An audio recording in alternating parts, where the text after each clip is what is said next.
Hi, welcome to your vibration classes. और आज हम लोग फूड एंड न्यूट्रिशन का यूनिट 3 स्टार्ट कर रहे हैं।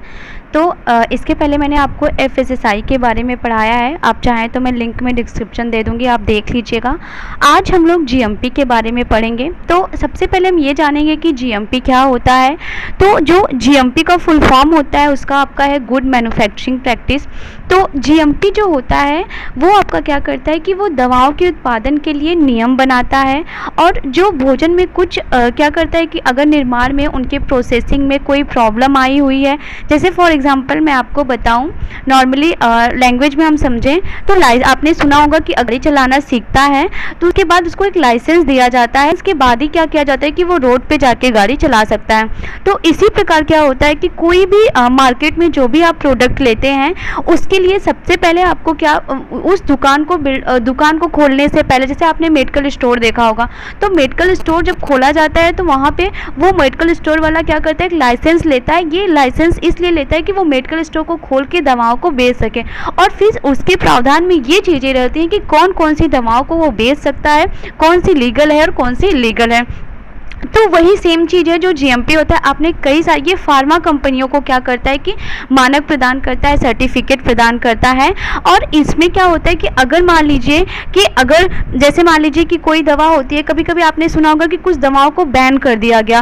क्यों बैन कर दिया जाता है? क्योंकि वो क्या है कि वो साइड इफ़ेक्ट कर रही हैं, वो जो पेशेंट है उसको क्या कर रही हैं कि रिलीफ नहीं दे रही हैं, उसको उस रोग से निजात नहीं दिला रही हैं। इस वजह से क्या किया जाता है कि बैन कर दिया जाता है। तो इसीलिए ये जो आपका जीएमपी होता है, ये आपका चाहे टैबलेट हो चाहे सिरप हो, ये इन्हीं सारी चीज़ों के लिए इन्हीं सारी चीज़ों को ये मानक प्रदान करता है। फिर है how do I get a GMP certificate.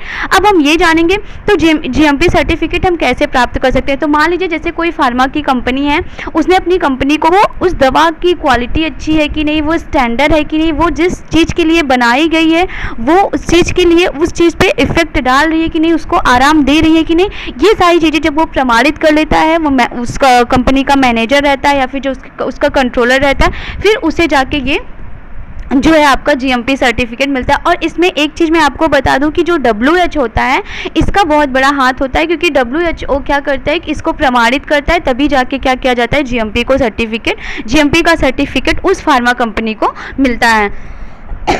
Sorry. फिर क्या है, वाई इज जीएमपी इम्पॉर्टेंट। देखिए जीएमपी जो है वो इसलिए इम्पॉर्टेंट है क्योंकि मान लीजिए कि अगर जो दवाएं मार्केट में आ गई हैं उनको पूरी अच्छी तरीके से प्रमाणित नहीं किया गया है, उनको लाइसेंस नहीं प्रदान किया गया है, उन्हें अच्छे से चेक नहीं किया गया हुआ है, वो लैब से ऐसे ही निकल के चली आई। फिर मान लीजिए हमें फीवर हुआ है और हम दवा किसी और चीज़ की खा रहे हैं, उसमें जो क्योंकि एक टैबलेट है तो उसमें कई सारे एलिमेंट्स मिलके क्या होते हैं कि उस टैबलेट को बनाया जाता है। तो इन सारी चीज़ों को क्या करता है कि इसी सारी चीज़ों के लिए जीएमपी का सर्टिफिकेट बहुत ज़्यादा अनिवार्य होता है। इसमें क्या किया जाता है कि जितने भी कर्मचारी इसमें इन्वॉल्व होते हैं, जितने भी लोग रहते हैं, उनको प्रशिक्षित किया जाता है, उनकी निजी स्वच्छता का ध्यान दिया जाता है। जो सामग्रियाँ, मान लीजिए क्योंकि आपको भी पता है कि सामान कई तरीके आते हैं, लोकल क्वालिटी के आते हैं, अच्छी क्वालिटी के आते हैं, बीच ठीक ठाक क्वालिटी के भी आते हैं। तो कैसी क्वालिटी का सामान यूज करके दवाओं को बनाया गया है, कौन कौन से उपकरणों का प्रयोग किया गया है, लैब में वो चीज़ें थी कि नहीं। फिर मान लीजिए जैसे कोई वैक्सीन बनती है तो वो अप्लाई होती है, वो अप्लाई की जाती है, तो वो उस ह्यूमन पे या फिर किसी एनिमल पे जो अप्लाई हो रही है वो उस पर इफेक्ट डाल रही है कि नहीं। तो इन सारी चीज़ों के लिए क्या है कि जीएमपी इम्पॉर्टेंट है।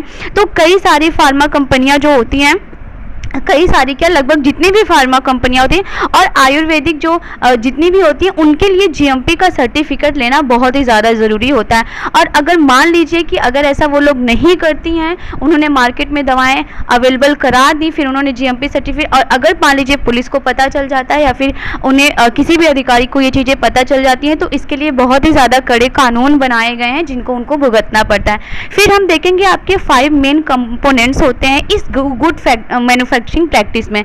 अब ये कौन कौन से होते हैं?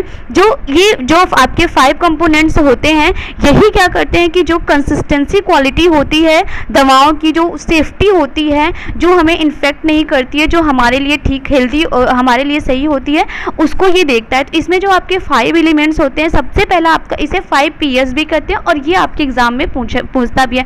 मुझसे एक स्टूडेंट ने मुझसे ये पूछा भी था, तो मैं आपको बता दूं कि ये 5 PS जो होता है, इसमें सबसे पहले आपका पीपल आता है। जैसे कि मैंने बताया कि जितने भी कर्मचारी हैं उनको अच्छे से प्रशिक्षित किया गया है कि नहीं किया गया। प्रीमाइसेस होती हैं, किस आधार पे दवा बनाई जा रही है, मतलब वो दवा किस चीज़, जैसे मान लीजिए कोई अभी जैसे कोरोना वायरस है तो उसके लिए दवा बनाई जा रही है, तो वो पहले पेशेंट पे देखा जाएगा कि उसे कौन कौन से सिम्टम्स हैं, कैसे कैसे हैं, फिर उस बेस पे बनाई जाती हैं। फिर प्रोसेसर, कौन से प्रोसेसर पे कैसे लैब में यूज हो रहा है, वहाँ पे वो संसाधन है कि नहीं है। फिर प्रोडक्ट, कौन कौन से प्रोडक्ट, वो प्रोडक्ट की क्वालिटी कैसी है, क्या है, कैसा होता है। प्रोसीड्यूर ऑन पेपर वर्क, आप क्या, क्योंकि जो दवाई होती है उस पर आप देखिए उसकी मैन्युफैक्चरिंग डेट दी रहती है, एक्सपायरी डेट दी रहती है, कब तक वो काम करेंगी, तो ये ऑन पेपर करके क्या किया जाता है कि देना पड़ता है, तब जाके ये क्या होती हैं कि इनको जो है GMP सर्टिफिकेट प्रदान करता है। और जब ये 5 डन हो जाती हैं, जब ये पांचों को कह दिया जाता है कि हाँ ये जो दवा है ये पूरी तरह से इन पांचों एलिमेंट्स को, कंपोनेंट्स को फॉलो कर रहा है, जो 5 की ऑफ एलिमेंट्स हैं इनको फॉलो कर रहा है, तब जाके वो मार्केट में आती हैं। और फिर अगर मार्केट में वो आ रही हैं और डॉक्टर्स प्रिस्क्राइब कर रहे हैं, पेशेंट को अपने दे रहे हैं और वो पेशेंट को ठीक कर रही हैं, तब जाके क्या होता है कि उनको प्रॉफिट मिलता है।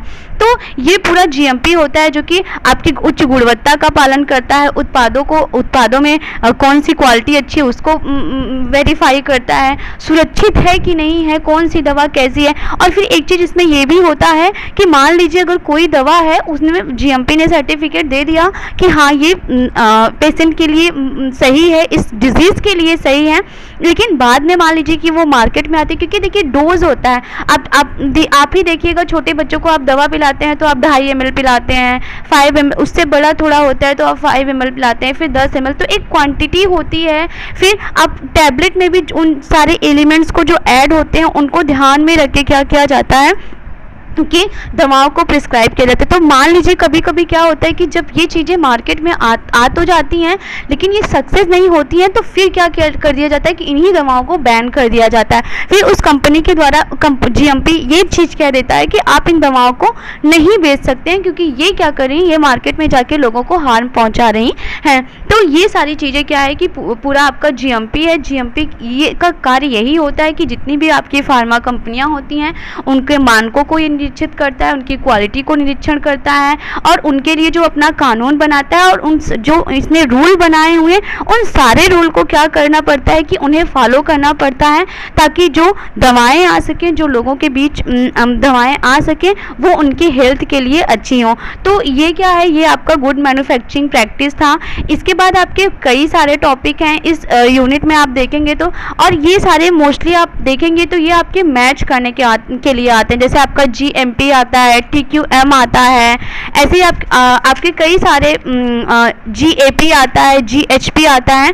तो इन सारी चीज़ों के बारे में हम लोग पढ़ेंगे। आज हम लोगों ने GMP के बारे में पढ़ा। एक चीज़ मैं आपको यहाँ पे और बता दूँ कि एक वेटकेम फार्मा नाम की कंपनी है जो कि क्या करती है कि ये कॉस्मेटिक, मतलब ये जो वेटकेम फार्मा औषधि और कॉस्मेटिक 1945 की अनुसूचित टी में निर्धारित आयुर्वेद सिद्ध यूनानी ड्रग्स, मतलब जो एक तरह से इलीगल दवाएं भी बिकती हैं। जैसे मान लीजिए आपने देखा होगा कि शराब बिकती है, तो शराब तो आपको चोरी छिपे भी बिकती होगी, आपने देखा होगा, लेकिन शराब का एक लाइसेंस भी दिया जाता है। जिसे हम सरकारी शराब की दुकान देखते हैं तो वो खुली रहती है, क्यों? क्योंकि उनको एक लाइसेंस प्रदान कर दिया गया है कि हाँ आप बेच सकते हैं। और उनके पास भी क्या है कि क्योंकि आप लोगों ने ये भी देखा है कि कभी कभी ऐसे शराब लोगों ने यूज कर लिया कि कई लोगों की मौत हो गई। तो इसीलिए क्या है कि जो ये वेटकम आपकी फार्मा कंपनी है, ये जो ड्रग्स वगैरह के लिए, इन सारी यूनानी जो दवाएं होती हैं इनके लिए ये जो सर्टिफिकेट प्रदान करता है वो आपका 1945 अनुसूची के अंतर्गत रखा गया था। Thank you.